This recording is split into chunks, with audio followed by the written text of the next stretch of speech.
Hello दोस्तों, जय हिंद। कैसे हो आप सब? आई होप आप अच्छे होंगे। तो आज का कुछ इंपॉर्टेंट क्वेश्चन जो प्राचीन भारत से है मैंने बनाया, पार्ट 1 में है, अभी इसका और भी बनाएंगे। तो 20 क्वेश्चन है इसके। चलिए आइए शुरुआत करते हैं दोस्तों। क्वेश्चन नंबर फर्स्ट, सबसे पहले इतिहास को तीनों भागों में बांटने का श्रेय किसे जाता है? तो दोस्तों सबसे पहले इतिहास को तीनों भागों में बांटना, मतलब तीनों भाग कहने का मतलब कि प्राचीन भारत, मध्यकालीन भारत और मॉडर्न भारत, ये तीनों इतिहास को बांटा है किसने दोस्तों? तो क्रिस्टोफ सेलियर्स ने 1638 से 1707 के बीच दोस्तों। ये कहाँ के इतिहास करते थे? तो जर्मन के थे। कहाँ के थे? जर्मनी के मतलब। क्वेश्चन नंबर सेकंड, सबसे प्राचीन वेद और सबसे बाद में वेद कौन सा आया? मतलब सबसे प्राचीन और सबसे बाद में वेद कौन आया? तो प्राचीन में सबसे ऋग्वेद हो जाएगा दोस्तों, जो सबसे बाद में आया तो अथर्ववेद हो जाएगा। क्या होगा? अथर्ववेद। क्वेश्चन नंबर थर्ड, सबसे प्राचीन पुराण कौन है जो प्रमाणिक है? सबसे प्राचीन पुराण कौन सा है? तो मत्स्य पुराण है दोस्तों, मत्स्य पुराण है। तो विष्णु पुराण में मौर्य वंश को हम लोग देख सकते हैं, मत्स्य पुराण में अंध्र सातवाहन को देख सकते हैं, और वायु पुराण में हम लोग गुप्त वंश को देख सकते हैं दोस्तों। ठीक है। क्वेश्चन नंबर 4, सबसे पहले लिपि शब्द का प्रयोग किस पुस्तक में हुआ है? तो ये दोस्तों अष्टधाई में हुआ है। सबसे पहले अष्टधाई एक पुस्तक है जो संस्कृत व्याकरण की पहली पुस्तक भी हम लोग अष्टधाई को मानते हैं दोस्तों। इसके लेखक कौन थे? पाणिनि थे। पाणिनि ये संस्कृत व्याकरण की पहली पुस्तक थी अष्टधाई। तो इसी में सबसे पहले लिपि का उल्लेख किया गया दोस्तों। ठीक है। क्वेश्चन नंबर 5, लोथल एवं सुतकोदा सिंधु सभ्यता में क्या थे? ये एक बंदरगाह थे। क्या थे दोस्तों? एक बंदरगाह थे। ये दोनों कहाँ हैं? गुजरात में दोस्तों। इसमें घोड़े के अस्थि मंजर मिले गुजरात में। इसमें क्या मिला इस बंदरगाह में? तो घोड़े के अस्थि मंजर भी मिले हैं लोथल और सुतकोदा में दोस्तों, याद रखना। और एक कालीबंगा भी था, हाँ कालीबंगा में भी।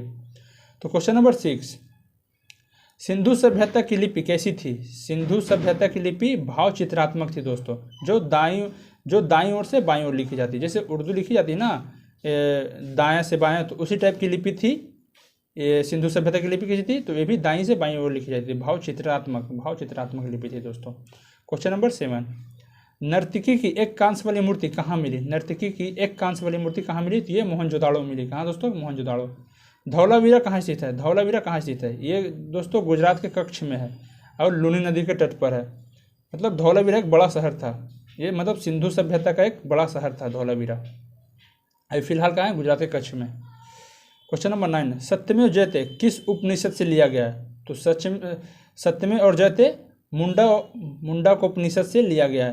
और दोस्तों आप पूछ रहे कि गायत्री मंत्र कहाँ से लिया गया? तो ये ऋग्वेद से लिया गया है। सत्यमेव जयते मुंडा को उपनिषद से लिया गया दोस्तों। क्वेश्चन नंबर 10,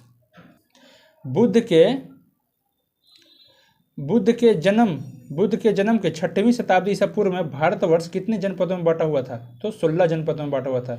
ये जानकारी बौद्ध ग्रंथ के अंगुत्तर निकाय से मिलती है दोस्तों, बौद्ध ग्रंथ के अंगुत्तर निकाय से मिलती है। ठीक है। क्वेश्चन नंबर 11, उत्तर वैदिक काल में सिरा व हल रेखा को क्या कहा जाता था? मतलब एक हल था, जो हल होता है चलाने वाला ना खेत में, वो हल। तो उत्तर वैदिक काल में सिरा व हल रेखा को क्या कहा जाता था? तो सीता कहा जाता था दोस्तों, सीता कहा जाता था। क्वेश्चन नंबर 12, कपास मतलब रुई, कपास का सबसे पहले उत्पादन का श्रेय किसे जाता है? दोस्तों? तो सिंधु सभ्यता के लोगों को। किसको जाता है? तो सिंधु सभ्यता के लोगों को जाता है दोस्तों। और कपास को यूनान के लोग क्या कहते थे? तो सिंडन। यूनान के लोग कपास को सिंडन कहते थे दोस्तों।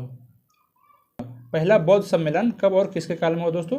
तो 483 ईस्वी पूर्व अजातशत्रु के शासनकाल में। कहाँ हुआ? तो राजगिरी में। तो देखिए ये भी याद रख लेना आप कि पहला बौद्ध सम्मेलन 483 से पूर्व में हुआ था। किसके शासनकाल में? तो अजातशत्रु। कहाँ हुआ था? राजगिरी में।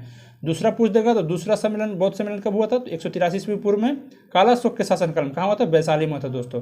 थर्ड पूछ देगा कब हुआ था? तो 250 ईसा पूर्व में अशोक के काल में। ये कहाँ हुआ था? पाटलिपुत्र में हुआ था दोस्तों। ये थर्ड वाला बहुत पूछता है, अशोक के काल वाला कि याद रखना।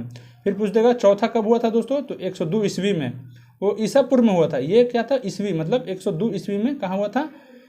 ये होता कुंडलवन कश्मीर में। इसके शासनकाल में कनिष्क के शासनकाल में। और लास्ट की 5वां बौद्ध सम्मेलन कहाँ हुआ? ये हर्षवर्धन के काल में। कहाँ? कनौज में हुआ था दोस्तों, कनौज में हुआ था, याद रखना। ये 5 ऐसे 4 को ज़्यादा प्रचलित है, लेकिन 5वां भी पूछ सकता है। हर्षवर्धन काल में कनौज में हुआ था दोस्तों, याद रखना। क्वेश्चन नंबर 14, बौद्ध ग्रंथों में पिटकों की रचना किस भाषा में हुआ?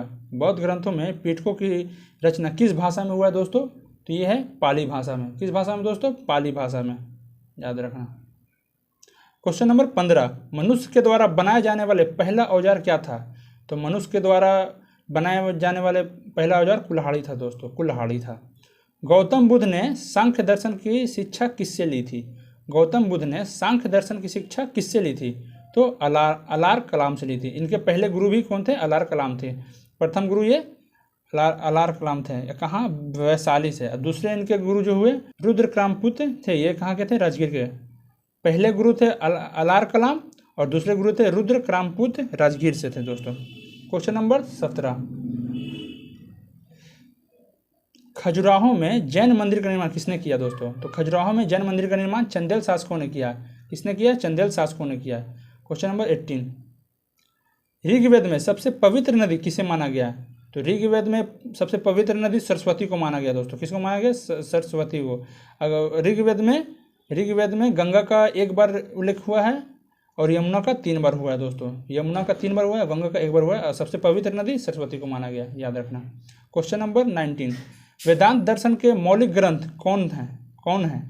वेदांत दर्शन के मौलिक ग्रंथ कौन है? तो ब्रह्मसूत्र और वेदांत सूत्र। बद्ररायन इसके लेखक थे सर। वेदांत दर्शन के मौलिक ग्रंथ कौन है? तो ब्रह्मसूत्र और वेदांत सूत्र, या ब्रह्मसूत्र भी कह सकते हैं या वेदांत सूत्र भी कह सकते हैं। Question number 20 and last question, Mahavir के प्रथम अनुयायी कौन थे? तो महावीर के प्रथम अनुयायी उनके दामाद जामिल थे। तो ये था आपके 20 क्वेश्चन, इंपॉर्टेंट क्वेश्चन। लेकिन 20 रहता है, लेकिन ये 30 हो ही जाता है, 25-30 क्वेश्चन तो हो ही जाता है दोस्तों। तो आप लोग हमारे चैनल पर अगर न्यू हैं तो सब्सक्राइब कर लेना दोस्तों। चलिए फिर मिलते हैं नेक्स्ट टाइम। जय हिंद।